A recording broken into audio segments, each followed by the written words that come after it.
Membicarakan masalah reproduksi dan edukasi seks pada anak memang masih hal tabu. Namun, justru hal tersebut harus dibicarakan dan didiskusikan dengan si kecil sejak dini loh, Moms. Lalu, apa saja ya tahapan dalam membicarakan masalah reproduksi dengan anak? Saksikan penjelasannya di video ini. Jangan lupa like, komen, dan share videonya, serta subscribe YouTube Nakita Channel.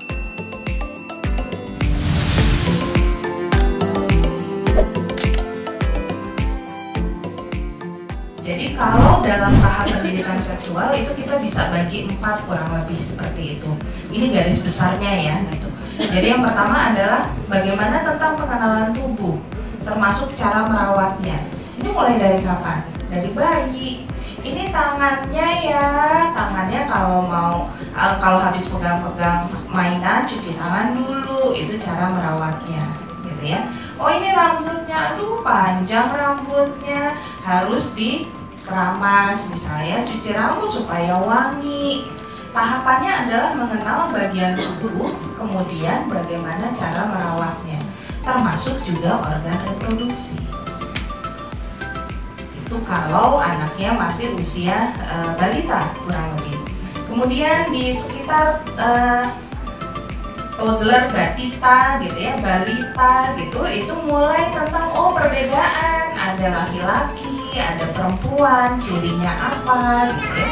Terus ketika anak-anak usia sekolah itu juga sudah mulai masuk, ada bagian tubuh pribadi yang harus dilindungi.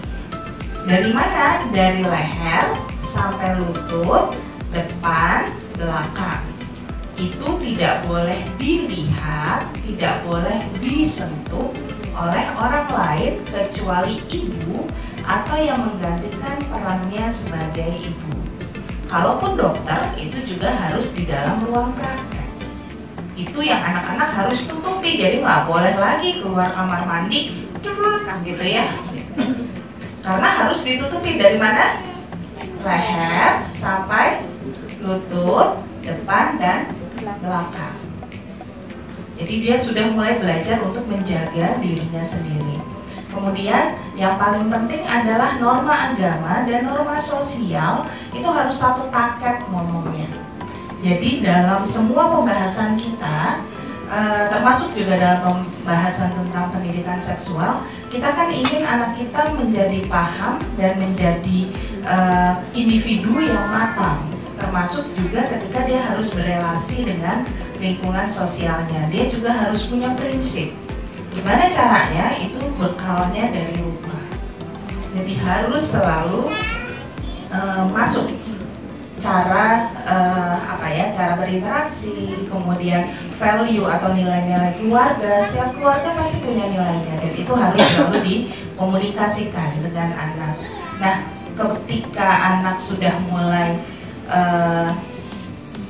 anak akhir gitu ya, jadi sekitar usia 10 ke atas gitu, sudah mulai masuk masa puber, maka sudah harus ada komunikasi, ada pembicaraan, ada diskusi mengenai batasan dalam pergaulan dan tanda-tanda pubertas. Kayak tadi, itu sebenarnya pembahasan tentang akil balik gitu ya, kalau dalam pelajaran agama atau reproduksi pada pelajaran sains atau IPA, itu dimulai di sekitar kelas 5 SD. Pada saat itu harusnya orang tua sudah siap tuh Mbak, menghafalkan FAQ, frequently asked question, yang sering ditanyain gitu ya. Kalau anak nanya gini, jawabnya begini. Kalau anak nanya begini, jawabnya begini ya. Kalau dapat surprise kayak Mbak Dina, selamat ya. Nah, makanya orang tua harus banyak pengetahuannya.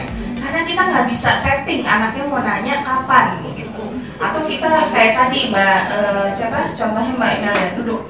Oke ya, hari ini Mama akan menjelaskan. Ya anaknya malas banget kalau kayak gitu ya. Jadi bisa dalam pembicaraan kapanpun gitu.